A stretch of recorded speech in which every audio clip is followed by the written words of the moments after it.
Hello, this is Jake Light, gaming lawyer at your service. We are back again with Great Ace Attorney, and this time I think we got it. Alright? I think everyone gets it as well, anyone that is watching right now. So, without further ado, let's end this case, alright?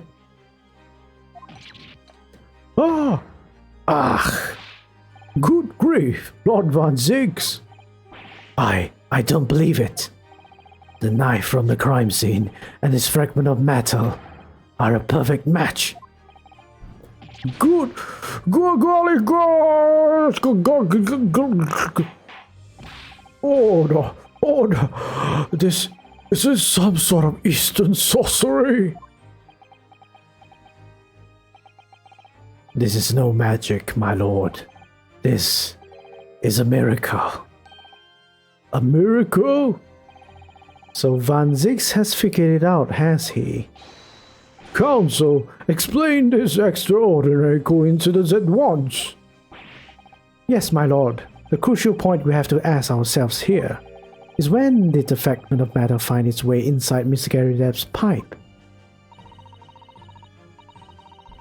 Something that was clarified for us in the most recent witness testimony. Had this thing had in my hands as usual at the time of the onslaught, knocked it clean out with one of her soft projectiles she did, yes. Would it ever been sent flying unless it was hit by something pretty solid. Oh, dearie me. During the argument between these two that occurred just as the victim was on the pavement below, Mrs. Gary Depp flung this knife at her husband. However, the knife missed Mr. Gary Depp, instead striking the pipe in his hand at the time, which caused the tip to break off, of course. Good lord! Yes, and that is when the tiny tip of the blade found its way inside Mr. Gary Depp's pipe. How convenient. The chances of that are 1,000,000 to 1. And yet there's no other credible explanation for how the tip of the blade ended up in your pipe. Then, after losing its tip, the knife ricocheted off the pipe and flew out of the open window.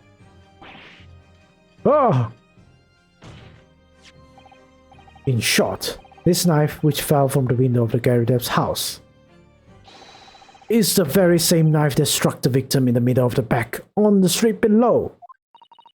Oh god, oh gosh, oh dear, oh no! Objection! Oh, his butt is burnt.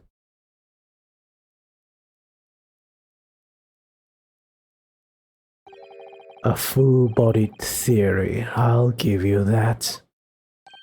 A complex bouquet of seemingly trivial points, possibly arranged to create an almost passable vintage.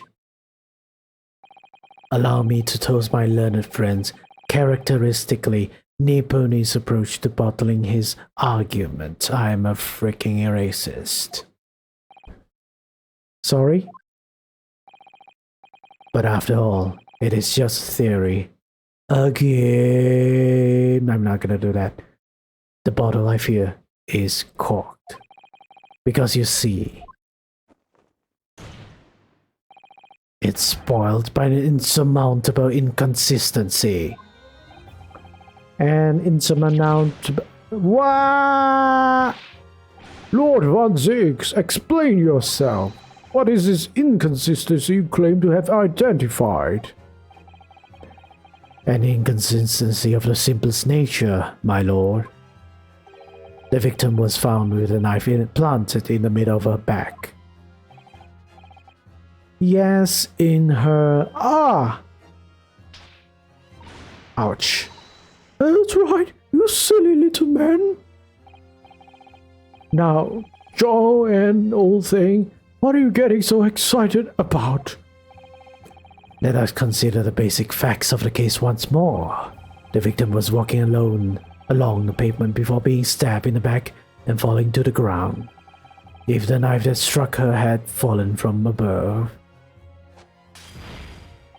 there's no possible way it could have planted itself into the victim's back.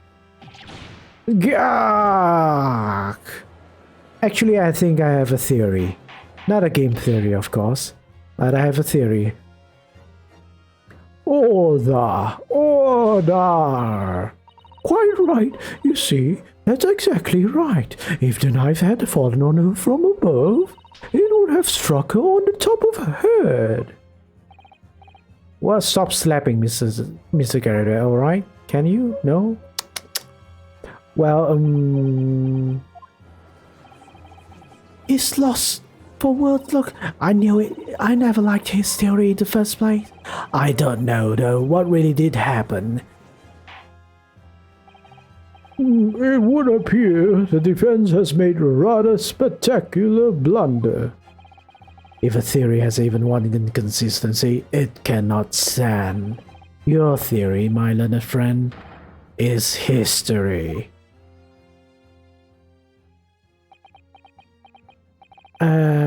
All of you are being a bit dramatic, you know? We were so close.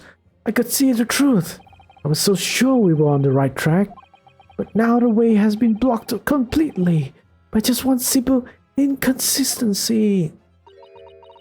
Or in other words, we simply need to eliminate that one inconsistency and the theory will stand. Miss Susato?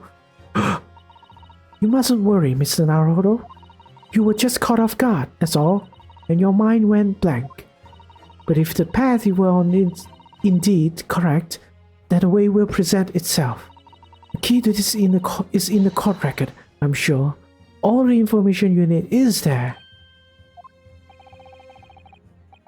It seems you have nothing to say, my Nipponese friend. I'm a racist. Well, your silence speaks volumes. A tacit acceptance that your theory is fatally flawed.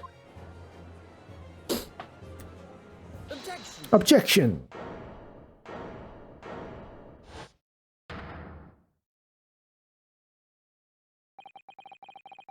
This inconsistency doesn't mean I was on the wrong track. It means that I need to sharpen my mind and dig deeper for the truth. It's a test. Yes. If the knife fell on the victim from above, there's no way that it could have hit her in the middle of her back. Under normal circumstances, that is. What? Sorry. What are you implying? Counsel? There is a piece of evidence in the court record that can explain this inconsistency. That can explain how the knife that fell from above could have pierced the victim's back. We already have the answer. Goodness! Utter madness! Surely this must be the last time. Counsel, present the evidence of which you speak. This is the last inconsistency, the final piece in the puzzle. If I can successfully make sense of this, the truth will be laid bare at last. The evidence that explains how the falling knife became lodged in the victim's back is...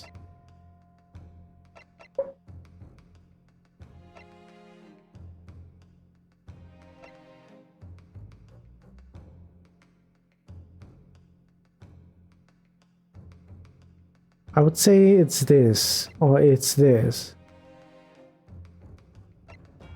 I'll save, because I'm not sure. I know the answer already, but, you know, the game is, Ace Attorney is always, you have to put it in the right box, right? So it's either this or this, I'm guessing. I'm gonna try this one. Alright, I was correct. I am correct, sorry. This, the fourth book found at the scene. This is the final piece of the evidence the defense will present. The burnt book? Is that not Mr. Garridab's book? Yes, and to understand its significance... Sorry, confused with... Yes, and to understand its significance, we have to consider how it came to be at the scene in the first place. This photographic print clearly shows the book in question, and the victim holding it in her hand. But as we all know now know, it was the police constable that put the book between her fingers like that. Quite so, as part of his wholesale transplanting of the crime scene to the opposite side of the road. Objection! It was not. That's true, however, as part of his testimony, Constable Bitt made an extremely enlightening statement on that point. But what made you place that book in the victim's hand? Oh, well, sir, that's because that's how I found it. When we first went over to the scene, the victim was already holding the book. So when I moved everything, I made sure it was still in her hand. In other words, the victim had already picked up the book of her own volition. And clearly that must have been before she suffered the knife wound. Well, I should say so. After being attacked with a knife, I don't imagine she'd have been doing much of anything. So the question becomes, why did the victim have that book in her hand? By Jingo! I think I'm beginning to see what may have happened now. Oh dearie me! We know that the book fell from the top floor of the Garridab household onto the pavement below, at precisely the moment that the victim was walking past. Yes, and at exactly that moment, the young woman was walking along the street in a light fog, when all of a sudden a book fell right in front of her. The book I threw! Yes, Mrs. Garridab, what do you think the woman did? What would you do if you were walking along and suddenly a book landed in front of you on the pavement? Well, I really can't imagine it, but I suppose she might have reached down and picked the book up. Yes, that is exactly what the woman in fact did. She picked up the book. Oh heavens! And when the woman reached down to pick the fallen book up, what position would her back have been in? That's right, facing the sky, completely and utterly defenseless. Then, in the very next moment, while the woman was still bent over picking up the book,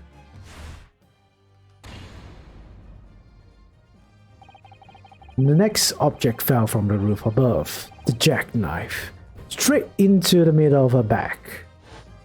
Wow. I think there's a problem with physics here. I don't think dropping a knife from the third floor could stab someone that deeply, but yeah. Okay, and at the same time, walking by chance directly behind Miss Green was the defendant, Mr. Soseki Natsume. Well, I never... It appeared to Mr. Natsume that the woman simply collapsed on the floor, in the dark and the fog. He didn't see the knife falling on her from above. Oh!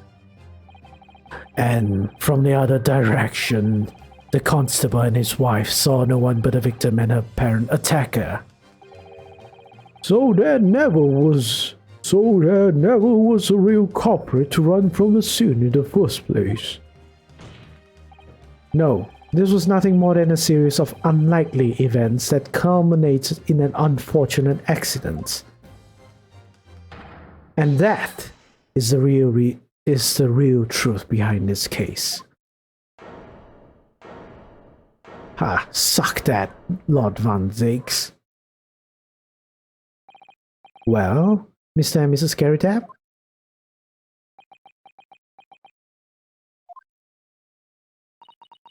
The very first time you showed me that knife, I I had my suspicions. I wondered if perhaps it might have been something like that. We showed you the knife quite early on, Mrs. Garadab. Could have not wasted all our time. There, old bean. Poor Mrs. Garadab. Well, it's not a crime if you accidentally stabbed someone, I guess. More or less gross negligence. In civil case, I guess the victim can sue you for, but not criminal. Of course, I never meant for anything of the sort to happen, but it was all my fault, wasn't it?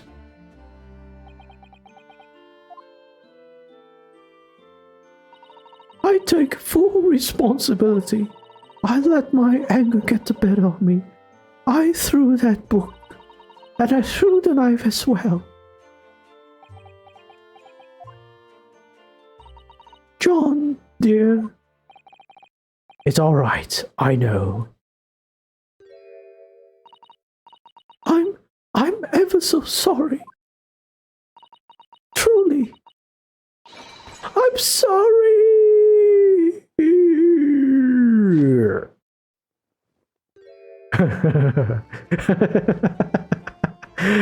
Okay. Oh my god, this is hilarious and embarrassing. But I guess it's sweet, at least.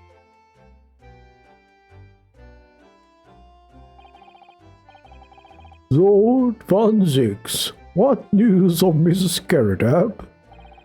She's been taken to the infirmary. It will appear that today's events had left her in an especially flustered state. However, I believe she will recover in due course. There is no cause for concern. Yes, unbeknownst to them themselves, they caused what could easily have been a terrible tragedy. They shall have to prepare themselves for the consequences of their actions.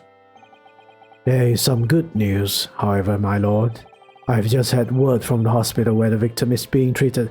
You know, all of this mess would also have been much less complicated if the victim was awake, you know? But I guess it is what happened, and we are in this mess. So we can't turn back time, you know? Hindsight is 2020. Her condition is improving steadily, and the doctor believes she will regain consciousness soon. It's strange. We've been talking about the victim all this time, but never once met her. How wonderful. The woman is out of danger, it seems. Yes, that is good news.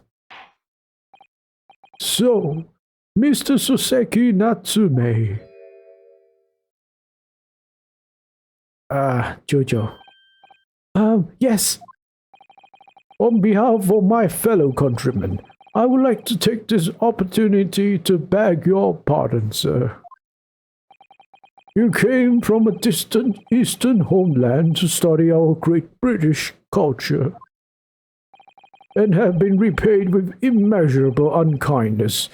Immeasurable unkindness. You can't just say racism, you know. Prejudicial actions, discrimination, all that stuff.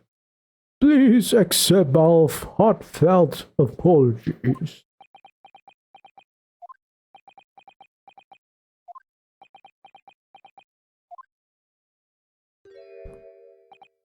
No, it is me who should be begging your pardon. Oh no, Mr. Natsume. That evening, when a young woman just collapsed on the pavement before my eyes, I jumped to the wrong conclusion again, in my confusion. What conclusion, sir? I was sure that the woman was dead. Yes, Constable Beat said the same thing, didn't he? He thought she had been killed too. I suppose she must have looked completely lifeless.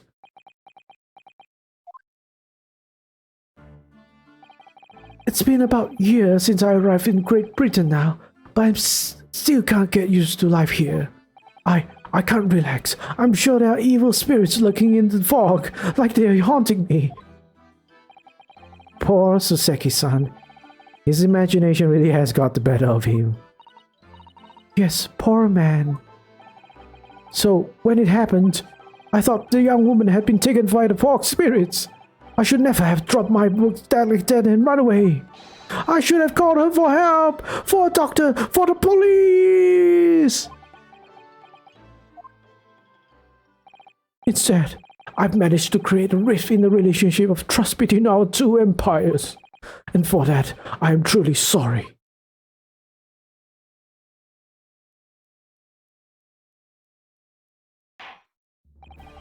One could indeed say that some sort of mischievous spirit has been at work here, I think. One that created a chain of unfortunate mishaps. We were fooled by this spirit and led to false conclusions. But thanks to Lord Van Zix and our young lawyer here from the east. More about me. I would say 90% is me, making sure we don't screw up, send an innocent guy into jail, you know. But, you know, I can share the... We can share the... what do you say? How do you say that? Contribution? The chain has now been broken and the spirit exorcised. I heartily commend you both. Oh.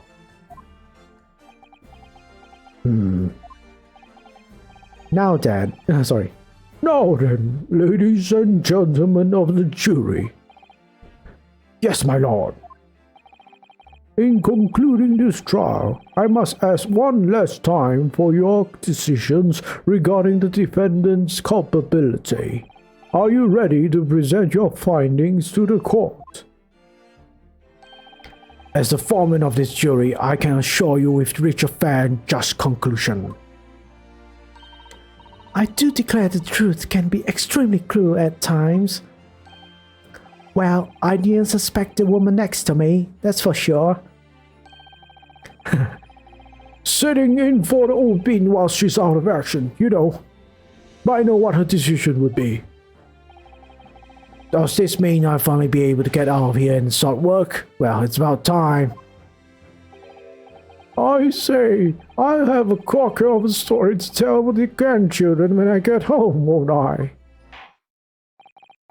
Very well, ladies and gentlemen of the jury, I hereby demand your final decisions. Mr. Foreman. Not guilty. Not guilty. Not guilty. Not guilty. Not guilty.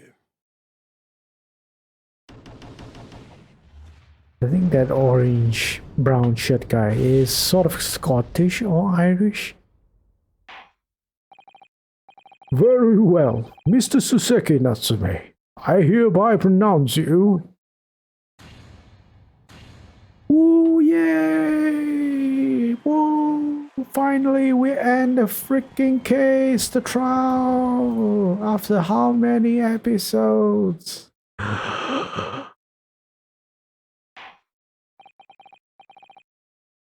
And finally, Mr. Natsume. Oh yes, Lord Sir. You are now a free man once more. It is my hope that you will continue to further your education in British culture. And may you never again be brought before me. Oh yes, sir, of course. All my life, I swear I'll never set foot in a courtroom again. I'm transported to tears. Thank you, counsels. Court is adjourned.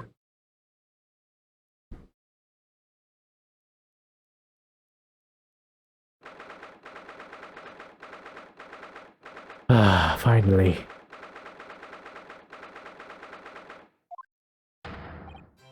Oh, Locum! Wait, you mean me? Of course! Is there another Locum here? Is there even one? Compared to the original Locum student, Mr. Naruhodo Esquire, your name has become rather short, hasn't it? What's wrong with using my actual name? Oh, at last! I'm free! I'm free! Joyful, joyous, jubilant jubilation! Happy, hearty happiness, hurrah! Oh, I'm pleased. Mr. Natsume is delighted. Would it be so hard just to say that, then? Locum, you did it! You saved me from the brink! Well, what happened to the poor woman was in no way your fault, after all. I'm just glad everyone can see that now. No, not that! Lovely, lawyer, Locum, lawyer! Yes?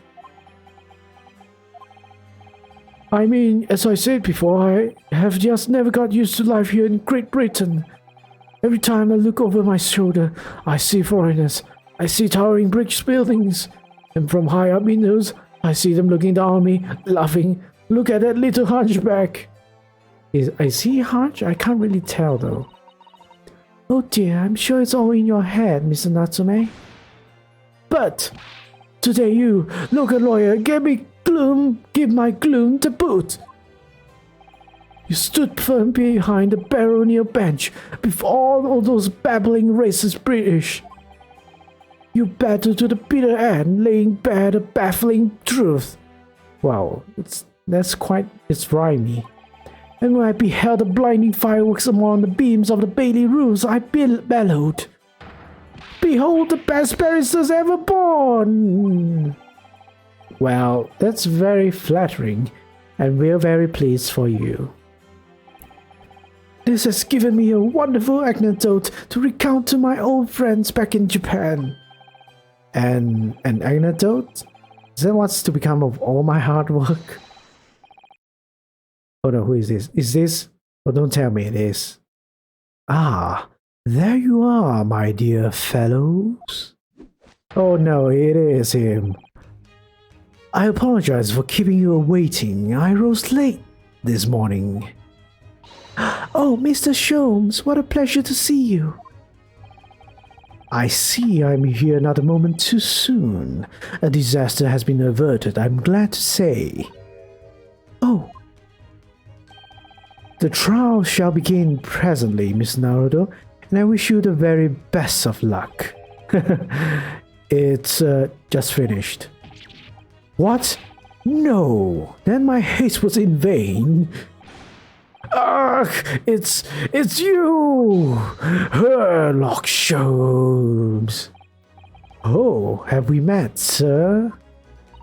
This is Mr. Natsume, the man you had arrested, Mr. Sholmes. Ah, I see. I failed to recognize you at first. Our previous encounters have taken place in the gloom, either of your bleak lodgings or that prison cell. I simply couldn't place that curious face in the light. Charming. This is all your fault, Herlock Sholmes. You're the reason I had to go through this terrible ordeal. I'm going to give you a piece of my mind. My apologies, sir, but I assure you, I've placed you now. You're the fellow who abandoned that poor young lady and ran off, are you not? Ah, had she been taken to the hospital more urgently, I feel perhaps she would have regained consciousness by now. Oh. But it was unavoidable, I'm sure. We are but human after all. Anyone would have been shaken by such an experience.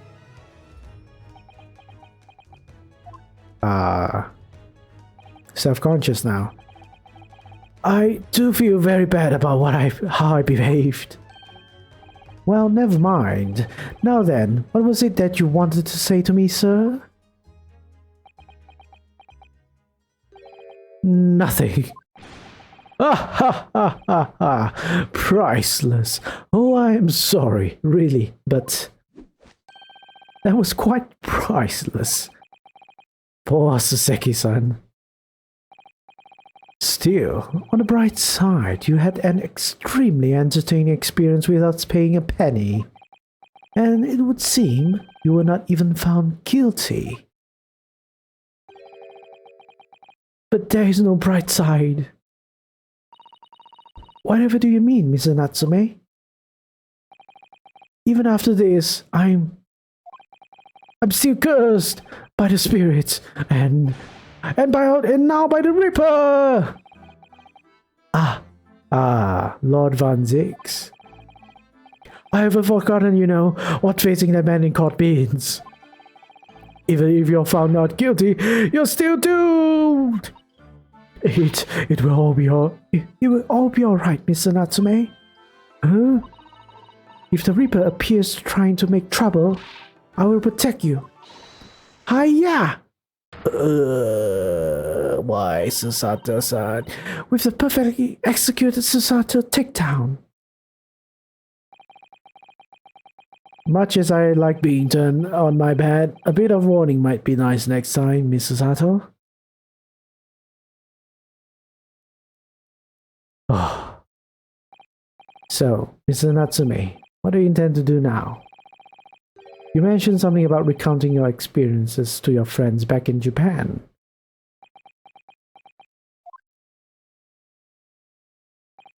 Yes, I intend to return my homeland now. Soon, sorry. Oh? It has already been a year since I arrived here in Great Britain. I visited universities, libraries, bookshops. I've been honored with the tutelage of professors.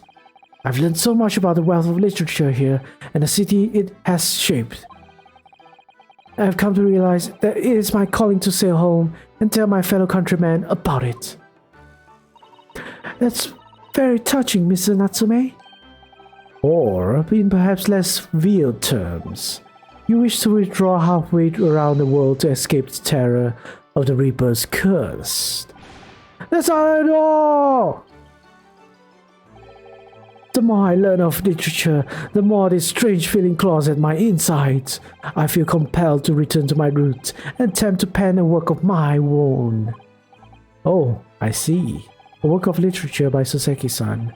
Could be an interesting read. Are you gonna make some sort of JoJo anime or what? Me and my JoJo references. And what about Mrs. Haru and yourself, Mr. Naruto? Sorry, what about us? Will you return to Japan alongside your mustached compatriots? What will be? A week has not yet passed since we arrived in London, and only now does it feel as though we finally found our feet. And you are accommodated in a hotel at present, are you not? That's right, but we need to find lodgings before it bankrupts us. True, very true. I've calculated we can only afford another 10 nights before our entire budget is exhausted. Well then, you could take my lodgings. Oh, the windowless room? What it lacks in windows, it more than makes up for what with a floor, a ceiling, and walls. Great. And of course, I'd be happy to leave behind a accursed evil spirit. Oh my, an evil spirit? Oh yes, it tries to suffocate you while you sleep. It's an infallible wake-up call. Are you talking about a cat?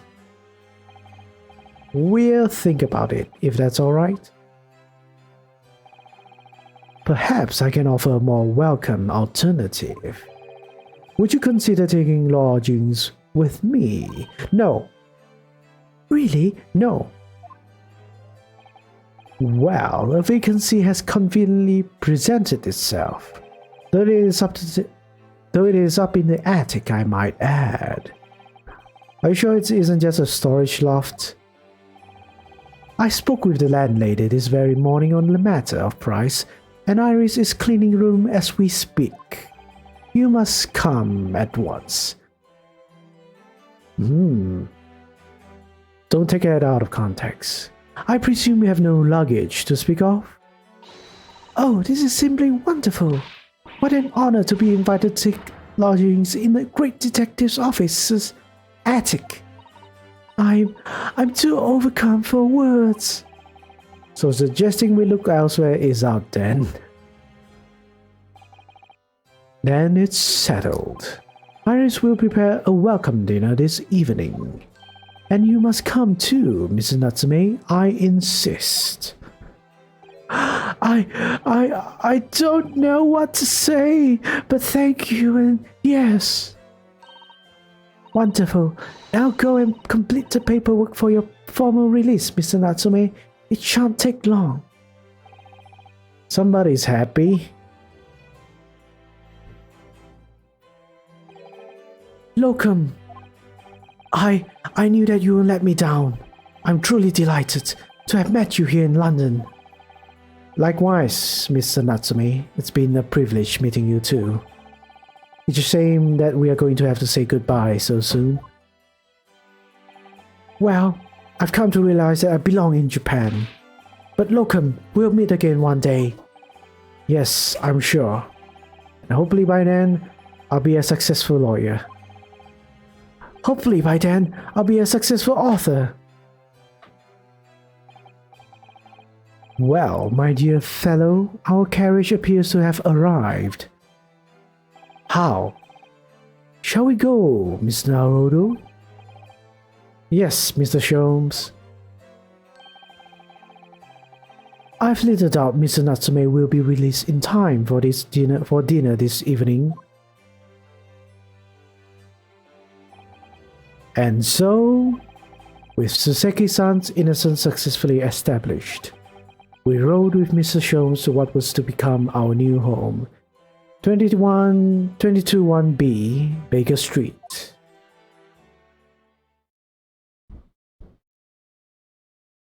Oh, there's more? The attic room. Well, it's spacious. Better than our client's room. So this is to be our new office. Yes, our office. I rather like the sound of that. Me too. It's simply wonderful, isn't it? I hope we can see this, Kazuma. It's only a small step. I like to think we are getting a little closer to your dream now. So, my dear fellows, do you like the place? Oh. Ah, Mr. Sholmes, yes, thank you so much. You look very different. It's a delightful room, Mr. Sholmes. I simply adore it. Good, I'm pleased to hear it. Iris and I are delighted to welcome you. Iris! I hope everyone's hungry. It's nearly time for dinner. We'll eat as soon as Mr. Natsume arrives. We have a lot to celebrate. Iris, you must let me help you. Alright then, Susie. You can be in charge of the salad. Splendid.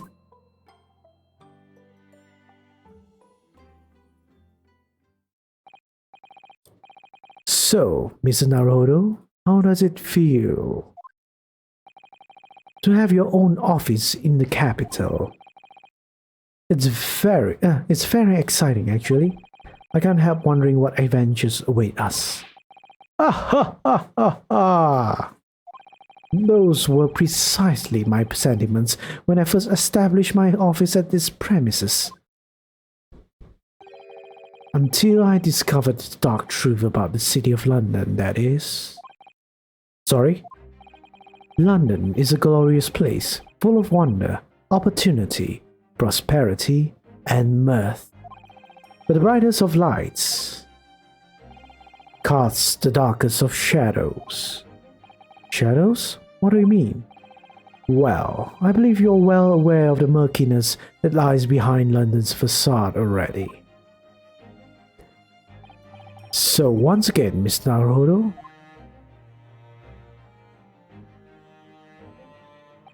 Welcome to London. Are you talking about the racism? Because it's very apparent.